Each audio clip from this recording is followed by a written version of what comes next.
3월 2일 방송을 시작하겠습니다. 호주 중앙은행 수개월 내에 CBDC 라이브 파일럿을 진행한다. 호주 중앙은행과 디지털 금융 협동 연구센터가 공동 성명을 통해서 향후 수개월 이내에 CBDC 라이브 파일럿 테스트를 진행할 예정이다. 연구 초기 단계에서 CBDC의 잠재적 이점을 시연하기 위해 커먼웰스 뱅크, ANZ은행, 마스터카드 등 금융업계 참가자 선정을 마친 상태이다. 테스트는 오프라인 결제, 세금 신고 자동화, 웹3 상거래 등을 중심으로 진행될 예정이다. 상당히 중요한 말이 많이 포진돼 있죠? 자, 그리고 마스터카드, 커먼웰스 뱅크. 자, 중요한 단어가 포함되어 있습니다. 어제 방송에서 언급을 드렸죠? 이지 레밋, 그리고 트랑골로, 그리고 노바티. 이미 호주 내에서도 인프라가 오래전부터 깔려 나갔고 그 시스템이 계속해서 업데이트가 되고 있다. 그리고 수개월 내 CBDC 라이브 파일럿이 진행되는데 거기에는 오프라인 결제, 세금 신고 자동화, 웹3 쌍거래 이걸 진행하는 업계 참가자가 커먼웰스와 마스터뱅크. 중요한 의미를 갖습니다. 미국 백악관 재무부 연준 정기적으로 만나서 CBDC 논의키로 미국 재무부 국내금융 담당 차관인 넬리 량이 앞으로 백악관과 재무부, 연준은 정기적으로 만나서 CBDC에 대한 논의를 시작하기로 했다. 정기 논의가 곧 CBDC에 대한 미국의 기조가 바뀌었다는 것을 의미하지는 않는다. 행정부와 의회, 대중 간 공감대가 형성되어야만 CBDC를 발행한다는 연준의 입장에는 변함이 없다. 향후 논의에서는 소매 또는 도매 CBDC를 모두 살펴볼 것이며 현 진행 상황에 대해서는 비정기적으로 대중에게 공유할 예정이라고 설명했다. 자, 필터링이 필요한 부분이죠. 자, 계속해서 볼게요. 왜 필터링이 필요하냐? 다음번에 답안지를 조금 이따 언급을 드릴게요. 이미 미국 또한 오래전부터 인프라를 깔아왔고 준비가 되어 가겠죠. 그쵸? 자, 미국 국방 전문가, 미국 CBDC 개발 뒤처져 있다. 향후 지정학적 문제 유발. 과연 뒤처져 있을까요? 저는 그리 생각하지 않습니다. 발표를 뒤늦게 하는 것이겠죠. 오래전부터 이미 개발과 준비와 물밑 작업은 진행되고 있는 것으로 저는 판단됩니다. 자, 미국 국방 전문가가 블룸버그의 인터뷰에서 야야 파누시라고 합니다. 미국의 뒤늦은 CBDC 개발 착수로 인해 지정학적 문제가 발생할 수 있으며 미국 경제 정책에도 부정적 영향이 있을 것이라고 전망하였다. 자, 미디어를 통해서 굉장히 뒤처진 것처럼 언급을 하고 있습니다. 자, 리플의 아시아 태평양 수석 부사장이죠. 브룩스 앤드 위슬. CBDC가 가장 강력한 유틸리티 사례라고 믿습니다. 브룩스 앤드 위슬은 CBDC가 확실히 가장 강력한 유틸리티 사례. 경영진 또한 CBDC와 관련하여 전 세계 20개 이상의 중앙은행과 논의 중. 리플렉스는 올해 시장 규제기관과의 법적 싸움에서 명확성을 기대합니다. 중요한 말이 다 언급되고 있죠? 자, 그러면서 인터뷰를 했는데요. 소송과 CBDC에 대한 미래에 대해 언급을 하였습니다. CBDC가 앞으로 풍경의 일부, 전 세계 금융 시스템의 심장이라는 말을 언급하는 거라 생각을 합니다. 앞으로 디지털 통화가 전 세계 통화 시스템의 중심이라는데 의심의 여지가 없으며 모든 국가는 자체 구성 요소에 대한 답을 가져야 합니다. 저는 그리 이 해석을 보고 있어요. 자, 그래서 20개 이상의 중앙은행과 논의 중인 리플. 이미 이야기는 끝이 났습니다. 20개 중앙은행이라면 글로벌 기득권 국가가 다 포함되어 있겠죠? 그리고 신흥국가, 그리고 선진국가, 글로벌 중심 시스템에서 중앙은행과 인프라를 논의하고 물밑 작업이 끝났겠죠. 소송은 발맞춰서 발표가 될 겁니다. 미디어를 통해서는 아시아가 암호화폐 입법을 주도한다. 미국은 물밑에서 작업이 진행 중인 것으로 저는 사료가 됩니다. 자, 그래서 우리가 잊지 말아야 될 리플에 투자하고 있는 중요한 이유가 뭐죠? 대외적으로는 미국이 CBDC에 뒤처진 것처럼 보여요. 그러나 말씀을 드립니다. 미국과 유럽의 중앙은행은 민영이다. 이 민영은행들의 은행의 뿌리를 보게 되면 결국 유태인 자금이다. 그게 바로 미국 중앙은행이고 미국 페드, CBDC와 무관하지 않다. 그게 바로 리플 고문에 있던 사람이 미국 중앙은행 부의장으로 갔죠. 미국 재무부 다 오르락 내리락 왔다 갔다 하면서 백악관, 재무부, 연준, 그리고 미국의 민영은행들 다 뿌리가 같습니다. 자, 그러면 리플의 홈페이지에 중앙은행 디지털 통화, 여기에 답안지가 나와 있어요. 지속 가능한 경제를 위한 안전한 블록체인 혁신. 자, 가끔 우리가 간과하는 게 있는데요. 이 답안지를 보면 한눈에 귀에 꽂힐 거라 생각을 합니다.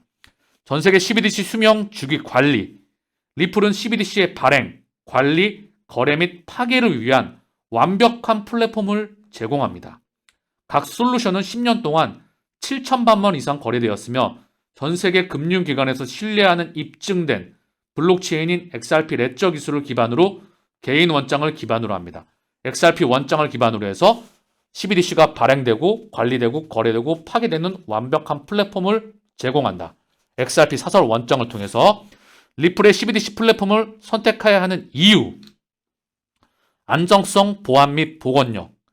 XRP 레저의 입증된 기술을 사용하여 신뢰를 구축하여서 일관된 표준, 개인정보 보호 및 보안을 가능하게 합니다. 자, 국제 표준, 개인정보 보호, 자, 그리고 보안을 가능하게 한다. 중요한 말이 다 언급됩니다. 관련 코인 주목하시길 바라요.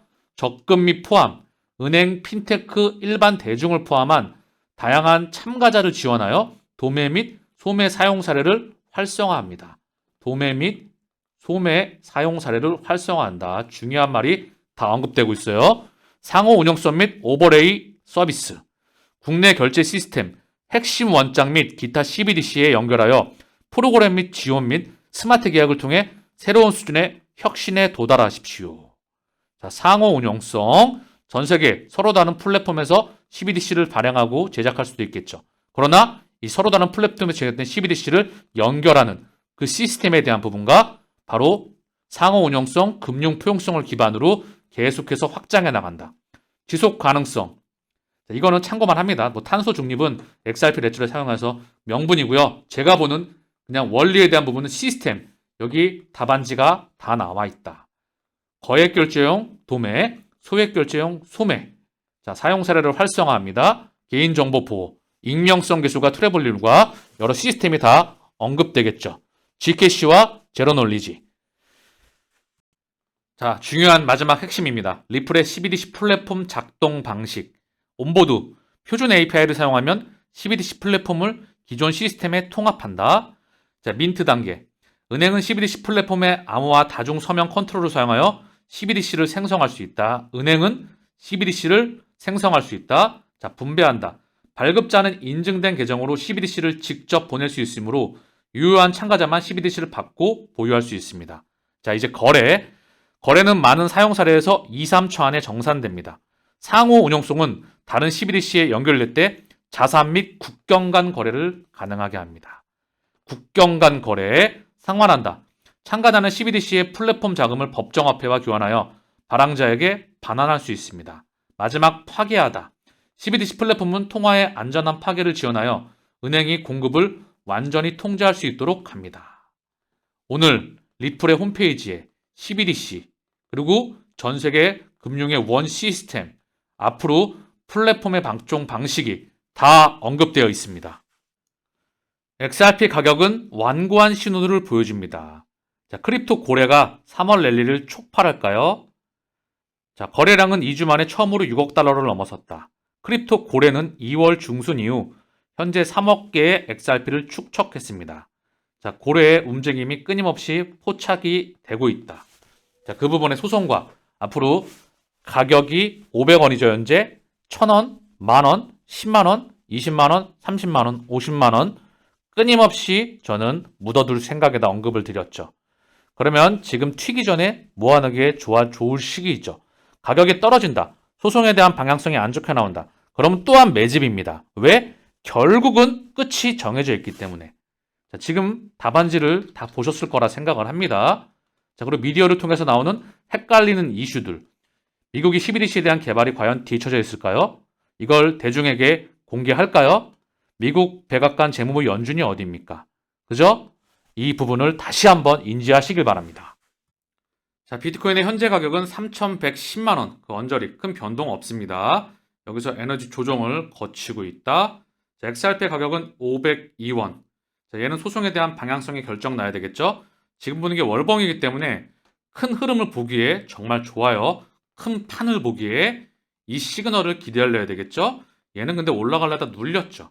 그죠? 이 1번 시그널을 능가하는 시그널을 기다려야 한다. 실제 사용화되기 위해서 이미 CBDC에 대한 방향성에 대한 부분을 오늘 여러분들은 다시 한번 이해하셨을 거라 생각을 합니다. 우리가 XRP에 투자하고 있는 그 이유, 더 나아가 가상자산에 투자해야 되는 그 이유 다 동일하다 생각을 합니다. 자, 국제결제은행, 암호화폐 익스포저 은행, 전 세계 20%이다. 자, 암호화폐를 투자하고 있거나 보유하고 있거나 그런 위험에 노출되어 있는 은행들이 전 세계 은행의 20%이다. 작지 않은 부분이죠. 자, 이 내용을 보니까 좋은 내용이 많이 포함되어 있고요. 미래를 예측할 수가 있습니다. 전 세계 은행 20%가량이 암호화폐를 취급 중인 것으로 나타났다. 국제결제은행은 바젤3 모니터링 보고서를 통해서 은행의 암호화폐 익스포저, 즉 리스크에 노출되어 있는 금액을 의미한다. 대출, 주식, 채권 등의 금융상품. 자, 보고서에서 전체 은행의 20%에 달하는, 자, 그런데 해당 은행들이 보고한 암호화폐 익스포저, 하나 약 4조 원. 익스포저는 하나 약 4조 원, 암호화폐 수탁 규모는 약 1조 3,951억 원. 정말 전 세계 은행들의 그런 보유량, 자산이나 자본이나 부채, 이런 전체 부분을 대차대조표를 봤었을 때 너무나 지금 이게 무슨 액수를 뜻할까요? 4조? 1조? 0. 보세요. 조금 이따 얼마나 많은 비중이 나오는데요. 바로 보시죠. 자, 보면 암호화폐 익스포저 보고는 전 세계 총 익스포저, 암호화폐 비중은 0.013%에 불과했다.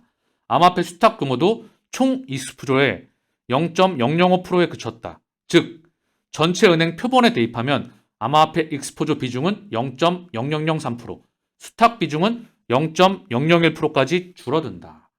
전체 은행 자산, 그 규모, 자, 그래서 이 부분은 0.003%, 0.001%이다. 이게 뜻하는 바가 뭘까요? 지금 겉으로 보기에는 은행들이 상당히 많이 투자하고 있는 것 같죠. 100개 중에서 20%만이 암호화폐에 투자나 보유를 하고 있는데 그 보유한 은행들조차 그 자산에 대비해 봤을 때 0.0003, 0.0001. 자, 이 시장이 뭐죠? 앞으로 시장 규모가 몇 배가 커진다는 걸 의미할까요? 곱하기 1000일까요? 만일까요? 자, 답안지는 이미 나와 있다. 자, 그래서 보유하고 있는 암호화폐는 비트코인이 40%, 코인베이스 주식 30%, 이더리움은 5% 미만이다. 이제 시작이다. 비트코인 현물 ETF 승인과 함께 따라오는 다른 코인들의 ETF 승인들. 자, 계속해서 추가가 되겠죠.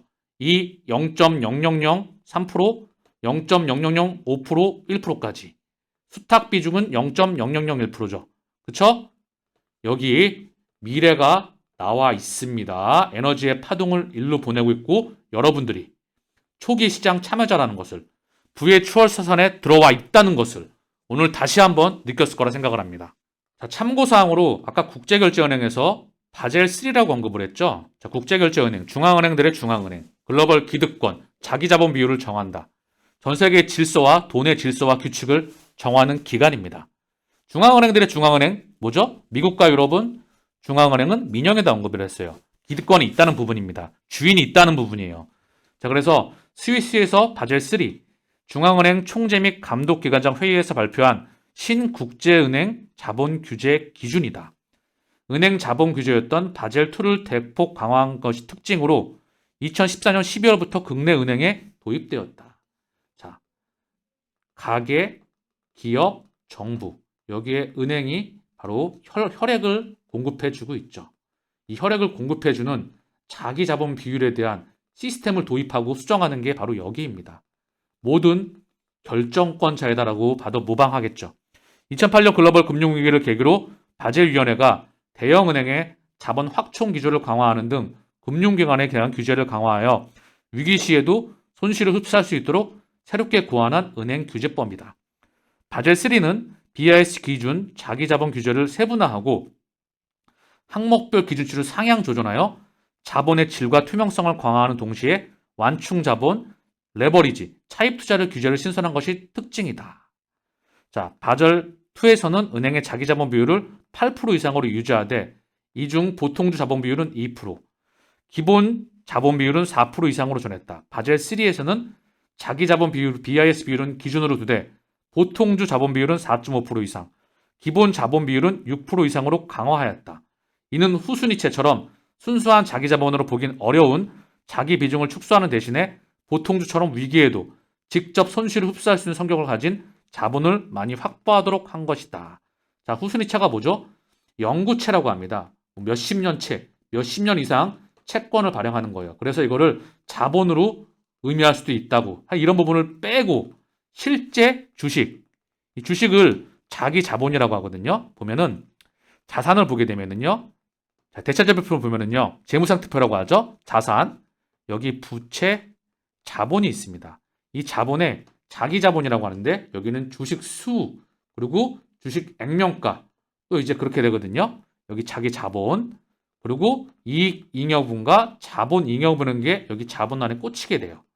그리고 마지막으로 단기 순이익, 해마다 순이익이 나오죠. 이 해마다 순이익이 꽂히게 돼서 자본이 늘어나는 기업들은 자산이 늘어나게 되겠죠. 그리고 손익계산서가 늘어나고 결국 현금 흐름 창출 능력이 늘어나는 그런 시스템을 가지고 있어요. 성장하는 기업들은. 잠깐 세부적으로 깊이 말씀을 드렸는데요. 정리를 하면 감이 좀 오시겠죠? 모든 자본의, 돈의 질서를 정하는 곳에서 많은 힌트와 답안지를 주었다. 저는 생각을 합니다. 그래서 우리는 코인 시장에 투자를 하고 있는 겁니다. 오늘 방송은 여기서 마치겠습니다. 감사합니다.